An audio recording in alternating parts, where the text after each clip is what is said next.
Awesome. All right, guys. Well, so excited to be back with you after that quick break. And with me is a good friend of ours, many of whom you will recognize, Jason Van Heukelum. And introduce yourself Sure. if you don't mind, Yeah. and share just a little bit about who you are and what role you play in our community. Absolutely. Well, it's great to be here again. I've done Thank this a you. couple times before and appreciate what you guys do at the Winchester Rescue Mission for our community. But my name is Jason Van Heukelum, Dr. Van Heukelum to many of our students and families.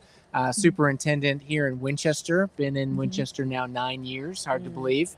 And so, yeah, I mean, I try to do a good job managing our resources and our instruction and the opportunities for our kids every single day. We have about 4,300 students Wow. as part of our school system, one high Mhm. school. Some quick stats: 85% of our students qualify for free lunch. So Mm. we're many of our families are living in that scenario. Mhm. Um, a third, one out of every three kids, Mm. is learning to speak English, right? So they're English Wow. language Mhm. learners. And so that's a statistic not many Mhm. people always recognize. Mm. We're a majority minority school division, which Mhm. means there's no one single demographic that is over 50%. In fact, Mhm. 45% of our kids are Hispanic.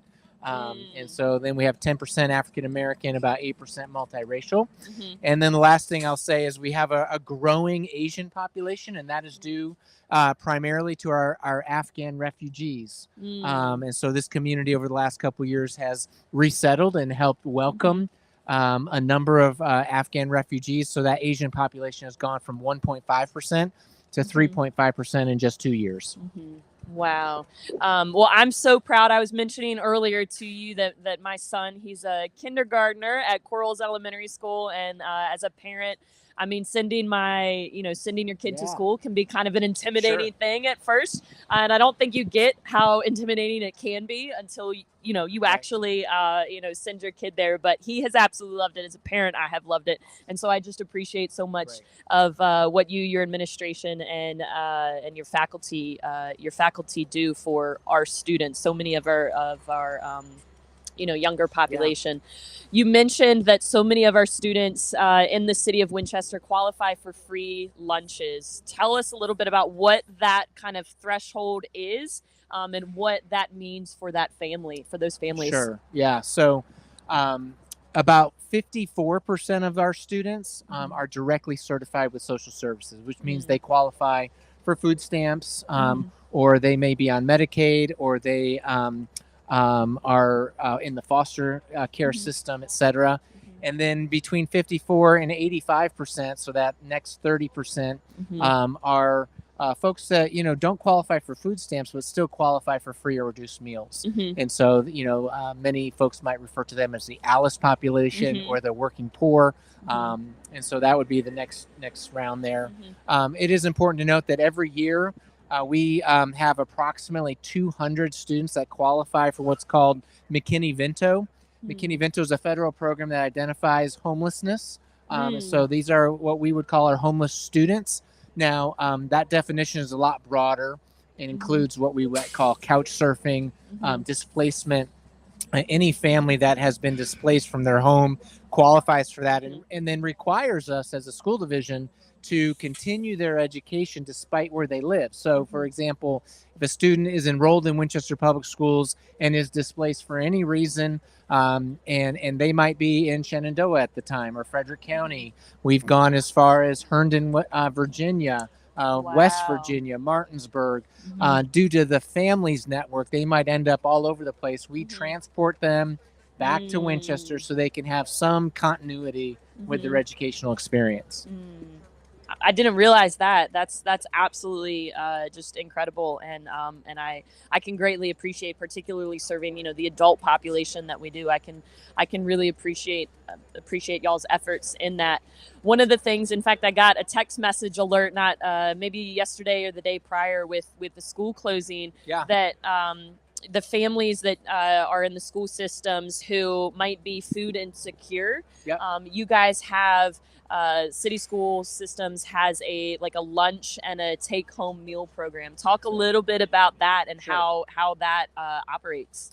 Yeah, so anytime we do close school, we offer that to our families. They do have to come on camp, find a way to get to the program, but we do offer that every time we close school. Of course, during COVID, we had a very elaborate food program. I mean, we were serving a lot of meals to our families throughout the COVID epidemic.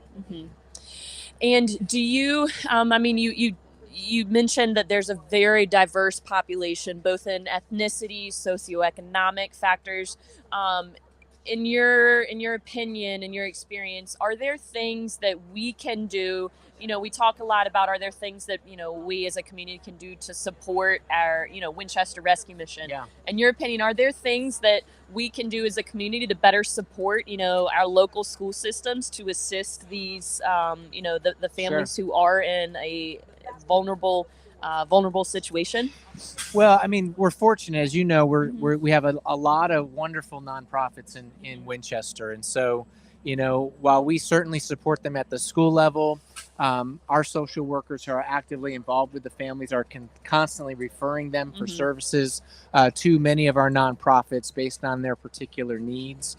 And so I would just, and again, this is a very generous community as well, as you're well aware. That, yes. And so that's part of the fabric of Winchester that I hope continues to be bolstered, because quite frankly, without those financial resources for your program and for others, we can't meet the needs of those that are in insecure situations. And so we're very fortunate that we have the spirit of philanthropy and generosity, but also that we have the people willing to do the work like you and your team. Yeah, I appreciate that. I agree. I think we've experienced very much so experienced the generosity that this community offers, and the compassion that they have for you know, for helping. And yeah, it's just been such a privilege to work with the other nonprofits and the capacities that we've been able to.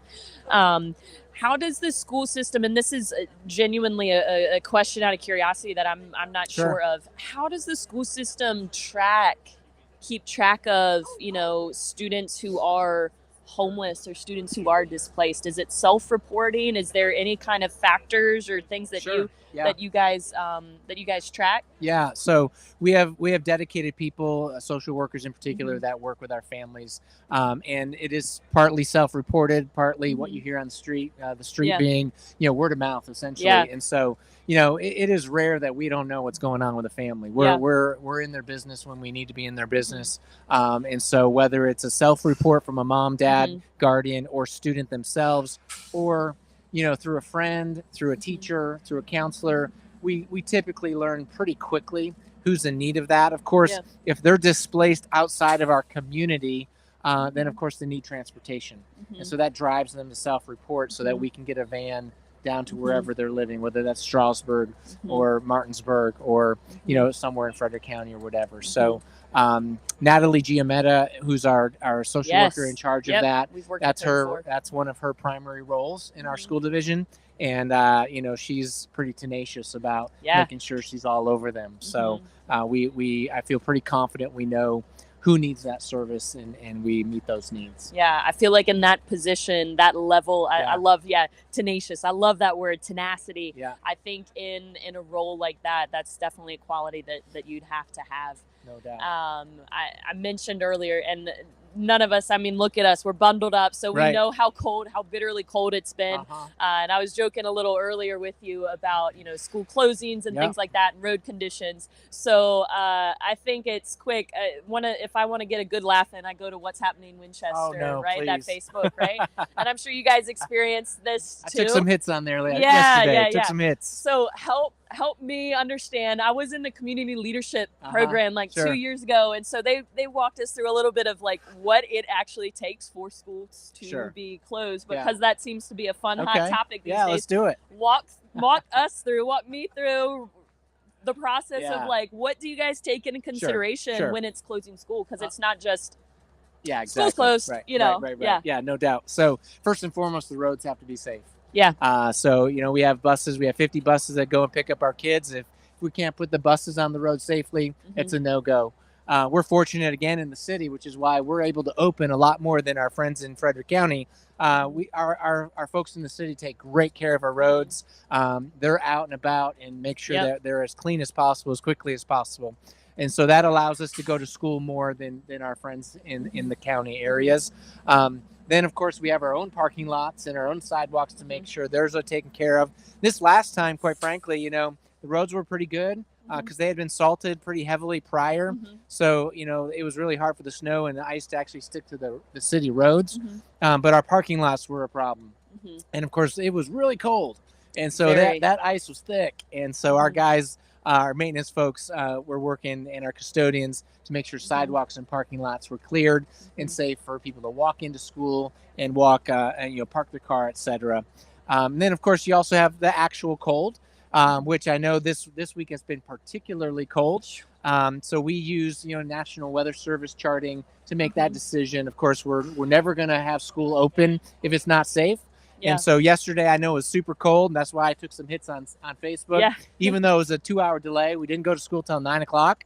At 9 o'clock, it was 8 degrees. And yes, that is cold. I know that. So, in fact, yesterday, I typically go for a walk in the morning. So yesterday, I was up at 6 o'clock, put my jeans on, put this jacket on, hat, just like you see me here. Went for my typical walk at 6 a.m., which it was like 1 degree at the time.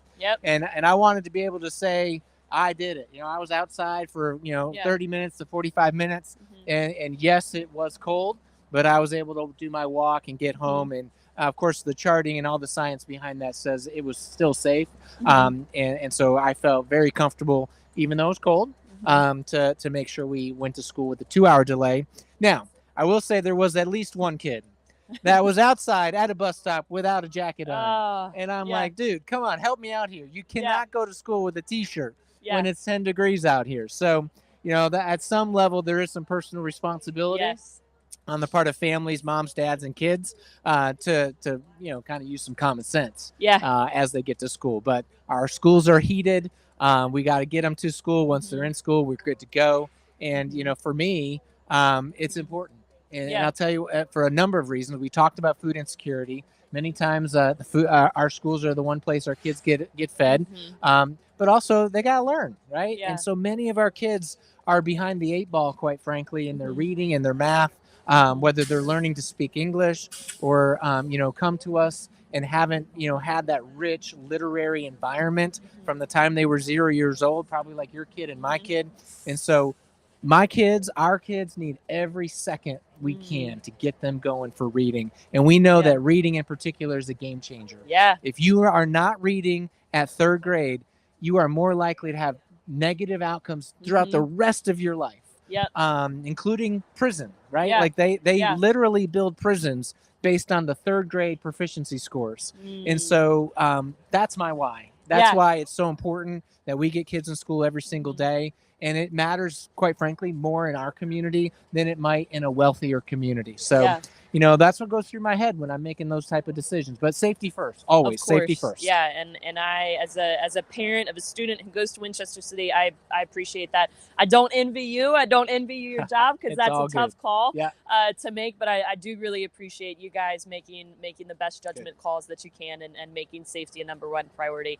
I was having a conversation this morning with literacy volunteers, and she had mentioned the exact same thing about 3rd grade reading levels, and how that's such a large contributing factor to the rest of an individual's kind of trajectory for their life. And so I can appreciate that. I was talking with Jason Craig from Valley Health not too long ago, also talking about, adverse childhood experiences and ACEs scores and how important that is. And in the work that we do, a lot of what we have seen is that a lot of the individuals that we do work with are high scoring in adverse childhood experiences.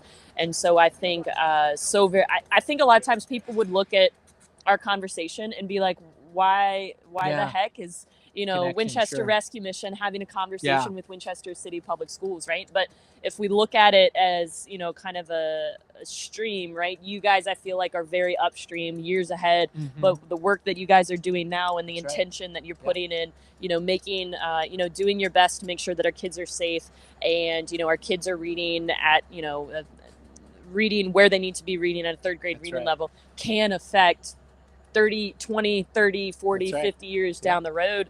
And I think that's one of the reasons, like, I love my job because so a lot of times I say, like, if I didn't do what I do, I would want to do this. And then it's like another minute, I'm like, if I didn't do this, I would want to do this. And I think that's the reason, because I think it's so all interconnected, right? Like, our school systems have such a large role to play in the education as a, not a socioeconomic factor, as a public determinant, like a determinant of health, right? Education plays a huge role in that. Just as much as, financial literacy does, and mental health care and physical health care and things like that. So I really appreciate what you do. I appreciate the leadership that you have in educating our youngest future leaders and youngest population. And I thank you so much for your time. Thanks for making it out here in the very chilly weather. And I want to say thank you to you as well. And of course, to all the teachers and the folks on the ground level in our schools that make it happen every day. We have 750 full-time employees that you couldn't ask for better people who are committed, work hard.